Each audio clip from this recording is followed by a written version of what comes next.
Hello everybody and welcome back to the channel. Today we're checking out the new Magik series that just debuted. It's written by Ashley Allen and is illustrated by Germán Peralta. And believe it or not, this is Magik, aka Ilyanna Rasputin's very first ongoing solo series. I'm such a huge fan of this character. She's one of my favorite X-Men characters, and I really love her in the Ilyanna and Storm 4-issue limited series, all the way back in the 80s, I believe, which follows what happened to her in those tragic years of her childhood that she spent in limbo. And if you're unfamiliar with this channel, I'm also such a huge fan of the original New Mutants run by Claremont. That's when she gets back from limbo, is a teenager, and joins the Xavier Institute. So with that being said, I'm super excited that this character is going to get some spotlight focus, and let's get started with the issue. The comic opens with a very horror-esque scene as we see a young woman frantically running away from something. She's calling out to a friend, but before she can get to any safety, whatever's chasing her catches up with her and slams her face into the asphalt. So we don't know what this unseen predator is yet. We can assume that the character being dragged away though is a mutant because of their webbed fingers and their claws. So we've got a very ominous tone set here immediately. Mutants cannot catch a break, and then this is interjected by Magik narrating in a dream that she's having. And I really like the way this is done. It feels like it's expositional in a way to tell people about some of Magik's origin, like how she got trapped in limbo, and there was a seed of evil planted within her from the demon Belasco, and she beat that, and she became an X-Men and a new mutant. And the reason I like this exposition is because I feel like it does get everyone who may not know about her on the same page, but also her introspection does a good job of rooting us in her character right then and there. And she's pretty often defined by this sort of duality, light and darkness, hope and despair, innocence lost and regained. So I'm very excited to see that we're going to be asked to consider how much her trauma has shaped her and what she could have been without it potentially as a thesis in this series. And that is what the dream that she's having is. Her as a child sitting on the lawn of the Xavier Institute with her brother Colossus as if she'd never gone to limbo at all, just enjoying her youth. But even as she reflects on this, she does say, "I won and I buried my demons in the past," this sort of powerful declaration that is then immediately challenged by Colossus in the dream saying, "Will you do the same to Krakoa, Ilyanna?" Sort of highlighting that maybe not everything is so easily buried. And as she shuts that down with some self-determination, two demonic arms wrap around her. And we get a question from this being too. What about me? Will you avoid me too? And it's pretty clear that this is the Dark Child form of Ilyanna, and for those who might not know, Ilyanna's Dark Child form is a manifestation of her darker side, basically the physical embodiment of the demonic corruption she endured during her time in limbo. It's tied to that evil seed that was mentioned, planted by Belasco, and it also just sort of represents everything that she fears about herself, her capacity for destruction, her loss of control, and any other part of her that is more demon than human. And she argues back and forth with her Dark Child self a little bit. Dark Child tries to reframe Ilyanna's escape from limbo, not as a victory, but as an abandonment, accusing Ilyanna of backing away from a fundamental part of who she is. And also we get the very potent "limbo was merely our genesis," which suggests that whatever Magik thought she left behind in her past, well, it's not exactly in the past, it was just the beginning. We then get Ilyanna jolting awake, panting, and we learn that this is not just a one-time nightmare, this is a recurring dream she's been having recently. And as she gets ready for the day, we get some more introspection from Ilyanna here. She sort of has this underlying guilt about Krakoa, and how maybe if she hadn't let her guard down and softened up a bit in that era, then maybe she could have done something to save it. And it's clear that the dream is really getting to Ilyanna too, because she also is questioning whether the survival mechanisms that she developed in limbo are still serving her, or if they've just really become more shackles. But all of this is interrupted as she gets greeted by a surprise party set out for her by the X-Men. But again, instead of letting herself just sort of kick back, relax, and enjoy that today is her birthday, her attention is caught by the television as there's a news story showing how mutants in the town are disappearing. And Magik basically completely dips on this party, opens up a portal, and heads to go work on finding these mutants, finding out what's going on with them, finding out out who's taking them. And I like this moment where when she leaves, the X-Men are upset about it, except for Cyclops, who says, you know, let her go, it's not the first time Ilyanna has fled to be alone, and it won't be the last. He's known her all his life. He knows that she's always going to do what she feels is necessary, but it also speaks to the deeper understanding of her isolation and the distance she often keeps from the team. He's come to accept this pattern of retreat. We then shift over to them holding a funeral for the woman who was dragged away in the opening scene, and inside the funeral home there are friends and loved ones who are mourning this loss, but on the outside there is an angry mob from the town that has gathered, and they are shouting hateful things like, "This is what you muties get, you brought a monster into our town, our families aren't safe with you here." And we see Cal, a new character, young teenage boy at this funeral who just can't stand the protesters' cruelty anymore. He opens the window, yells out, "Shut up, have some respect," and then he has this conversation with his sister about, this is so crazy that these people are being hateful like this. They knew this girl who died.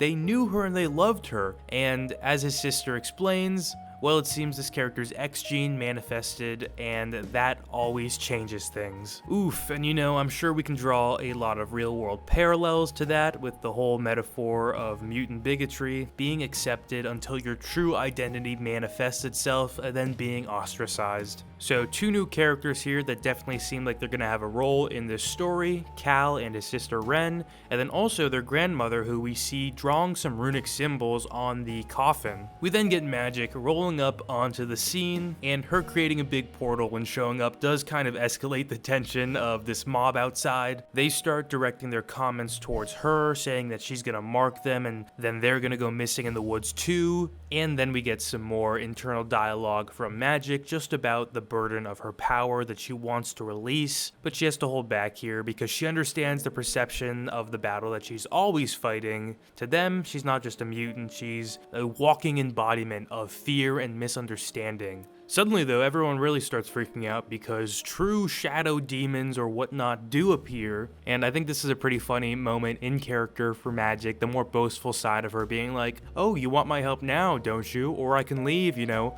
either one's fine with me. And then we get this scene of Magik slicing through some of these shadow demons, and we also get her saving some of these townspeople, sending them through her portal, which basically is also connected to Limbo, so it's kind of funny they have to go through Limbo for a brief moment before they get to safety. We do also learn that whatever this negative entity is that is attacking is specifically targeting mutants, because there's this one green looking mutant guy, maybe he's someone people know, I think he's just a random mutant though, but they directly avoid basically the townspeople and go right for that guy, and also the other mutants like Ren and like Magik. And Ren actually gets grabbed by one of these demons. Ilyanna goes through one of her portals trying to save her, and she's able to do that, but then they end up in front of this young boy sobbing, but that young boy quickly turns into a grown man, and this is our antagonist, guys, the Dark Crow, a Magik gunslinger character, a new character, and already I'm pretty fascinated with the way this character fights. I think it's very cool.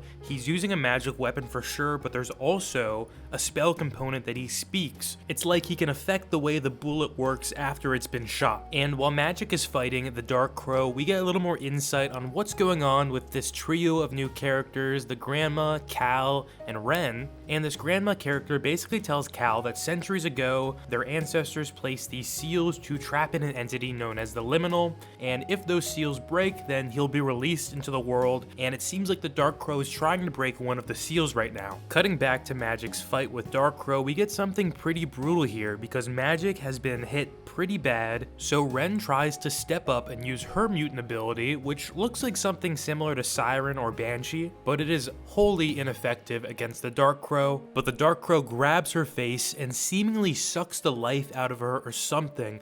I'm not entirely sure that she's dead here. I do have a feeling we'll see her again and she'll be back, but also she could be dead. And while this is happening, Magik's dark child side is speaking to her, saying, you're rejecting that part of you that is me, you're rejecting your destiny, and look, because of your silly morals, people are dying. When are you gonna give in? And it looks like Magik for sure is starting to give in to that side of herself. She starts swinging aggressively, she starts charging, this fight gets really hectic, sick. And then there is this phenomenal moment from this grandma character saying, "You have magic too, don't you, girl? Stop swinging around your sword like a brute and use your head." And that's when Magik's able to shove her dark child side back inside, and she's like, "Actually, yeah, you know what? Whenever the dark child starts to consume me, I forget about that. I just want to go into that berserker rage, but I do have magic. I need to think smarter, think strategically, use the full array of my abilities." Which, as a huge Magic fan, yeah, I love seeing her use magic again. And it's so cool. She is able to hit him where it hurts. She removes the verbal component of his spell. She uses her magic to silence him, and we see that he's a little freaked out by that. And Magik even slices his hand off that is holding the gun here,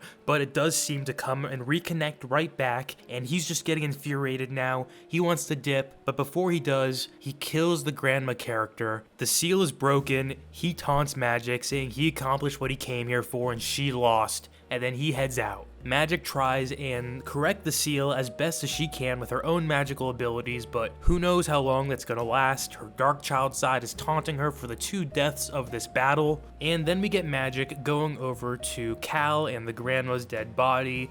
And I think we're setting up a little sidekick here for Magik in this ongoing series. Cal, the grandma's given him her notebook, which contains all of her entries about whatever's going on here. They were mentioning something about releasing something called the liminal. That's what these seals would do. And you know, Magik is thinking to herself, he's gonna get himself killed if he wants to be involved in this, but I guess ultimately that is his decision, so he's coming with her. He's gonna fight this battle along her side, whether she likes it or not, it seems. His sister's potentially dead. I think dead, maybe. I don't know. His grandma's dead for sure. And he's got this family legacy about these seals that he needs to maintain. And we end the issue with this splash page of this entity that we don't really know about yet, possibly the liminal that's been discussed, looking at what I think is one of the pages from the grandma's journal that was ripped out of the Dark Child. Okay. That is the issue, guys, and I've got to say, I'm quite impressed with it, and I'm very, very happy with how this turned out. The writing is really, really good. From start to finish, the narrative is imbued with emotion and tension, and it's really perfect for Magik. We get Ilyanna not only fighting monsters, not only fighting demons, she's fighting with her own identity here, she's fighting with her legacy and what it means to carry the weight of her past. Every line of dialogue feels intentional, and there's layers of meaning that reward readers